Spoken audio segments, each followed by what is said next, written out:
Olá, meus alunos, de volta com mais uma aula de contabilidade de custo e hoje nós vamos estudar o sistema de acumulação. Na verdade, é o sistema de acumulação e o sistema de produção, mas na aula de hoje nós vamos estudar o sistema de acumulação, certo? Então vamos lá. Sistema de acumulação de custos. O sistema de acumulação de custos corresponde ao ambiente básico no qual operam os sistemas e as modalidades de custeio. Assim, antes de decidir quanto ao sistema ou modalidade de custeio a ser adotada, a empresa ela deverá escolher o seu sistema de acumulação de custos, orientando-se estritamente pelo sistema produtivo da empresa. Então, a empresa vai escolher um sistema de acumulação de custos se orientando pela produção dela, do quanto ela produz.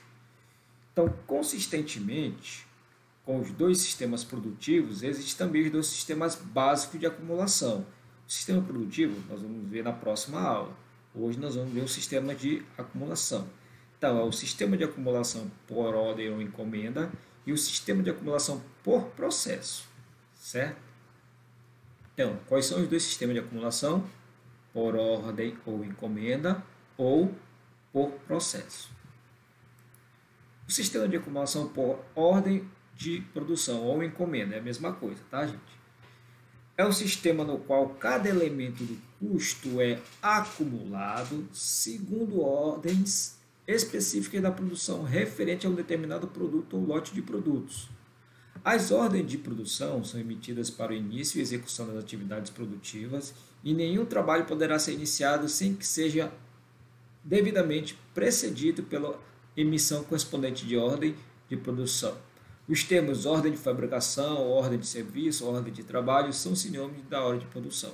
O que é que ele está falando aqui? Que esse sistema de acumulação de custo ele só opera quando há o quê? Uma ordem correta de produção. Então, quando vem lá a ordem de serviço, então, fábrica deve produzir 100 peças de determinado produto. Então, é a partir daí que inicia esse sistema de acumulação. Ele depende de quanto a empresa vai produzir. Por isso que é de acumulação de custo por ordem de produção. Então, é enviada uma ordem de produção ou enviada uma ordem de fabricação e a partir daí sim se trabalha esse sistema de acumulação de custos, tá? Mais uma vez, olha só, esse sistema no qual cada elemento do custo é acumulado segundo ordens específicas de produção. Então, só vai ter acumulação, no caso, matéria-prima, ferramentas, máquinas, dependendo da ordem de quanto a empresa vai produzir. A condição indispensável para o adequado custeamento de uma ordem de produção é a sua contínua identificação com uma determinada produção particular. O sistema de ordem de produção é o mais apropriado para o custeio de produtos por encomenda, olha só, sendo pouco usado nas indústrias de produção em série. Então, é mais utilizado o que é esse sistema de acumulação? É quando se tem por encomenda, que aí a pessoa já compra, na verdade, a fábrica, a empresa, ela já compra os materiais, a quantidade de material certo para produzir aquele produto, para fabricar aquele produto. Então, por isso que ele é adequado para esse tipo de empresa, que já tem uma quantidade certa de quanto ele vai produzir. É 100 peças, 200 peças. Então, é daí que ele pega e utiliza esse sistema de acumulação. Nas indústrias, nestas indústrias, a sua utilização restringe-se normalmente ao controle de construção e às atividades de manutenção. Esse sistema apresenta, como não poderia deixar de ser, algumas desvantagens e, dentre elas, destacamos. Então, quais são as desvantagens desse sistema de acumulação por encomenda ou por ordem de produção? Custo administrativo elevado. Por quê? Porque exige um considerável trabalho burocrático para o registro das informações minuciosas requeridas no adequado preenchimento das ordens de produção. É porque, como é com pedido, então vai chegando o pedido e tem que comprar do material, vai chegando o pedido e vem comprando material, independente daquelas, diferentemente daquelas fábricas que trabalham em séries, que a produção é, né, contínua, não tem encomenda, elas vão distribuindo para quem precisa, para quem necessita, entendeu? Então, por isso que o custo administrativo é elevado. Então, é uma das desvantagens. Outra desvantagem, controle permanente são necessários para assegurar a correção dos dados de material, de mão de obra direta, desapropriados a cada ordem de produção. É aquela coisa, chega uma encomenda, são 500 peças. Tem que ter material suficiente para produzir aquelas 500 peças. Então, tem que ter um controle, permanente, verificando se há insumos, se há matéria-prima para a fabricação de determinado produto, dependendo da encomenda.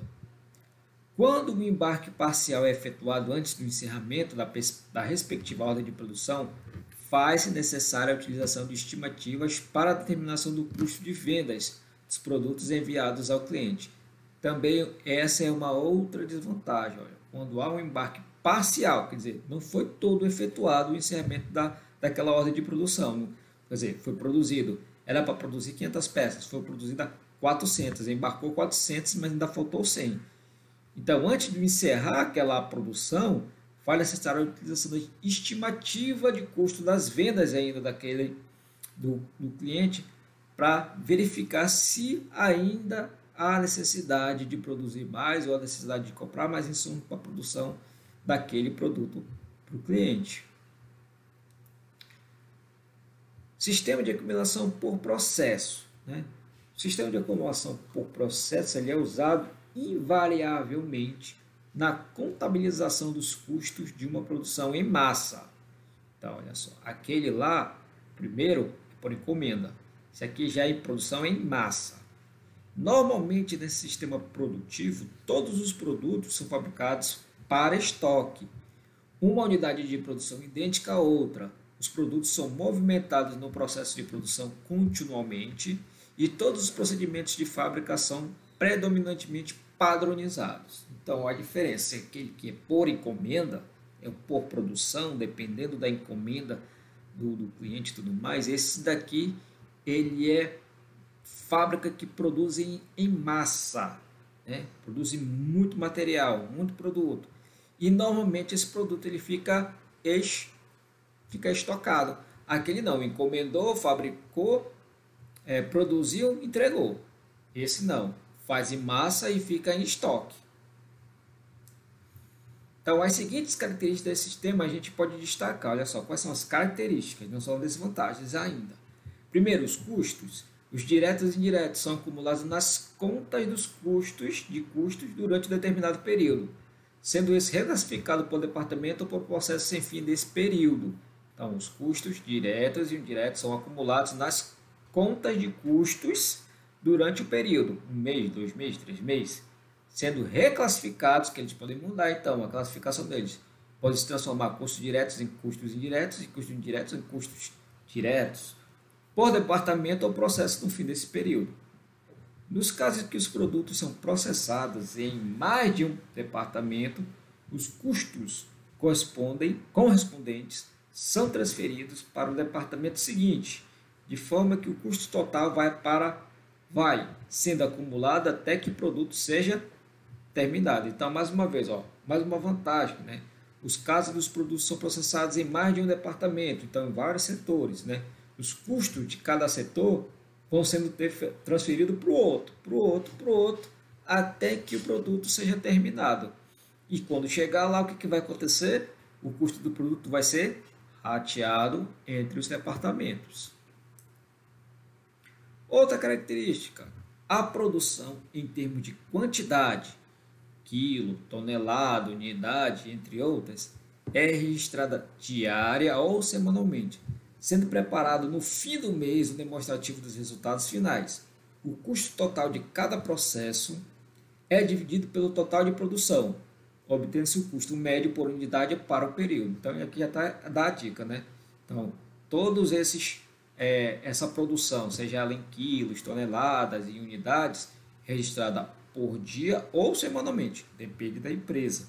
Então, sendo que no fim do mês é feito aquele demonstrativo, né? fazendo o custo total de cada processo, então por onde o produto passou, em cada departamento e dividindo o total da produção, e daí a gente tira o custo médio de cada unidade, que a gente já até viu nas aulas anteriores, né, do custo fixo, custo variável, custo total e também o custo marginal. Então, você pode ver que já dá uma dicasinha aí também. Então, gente, a aula é só isso, tá? E na próxima aula nós vamos estudar os sistemas de produção de custos, tá? Então, até a próxima aula. Fui!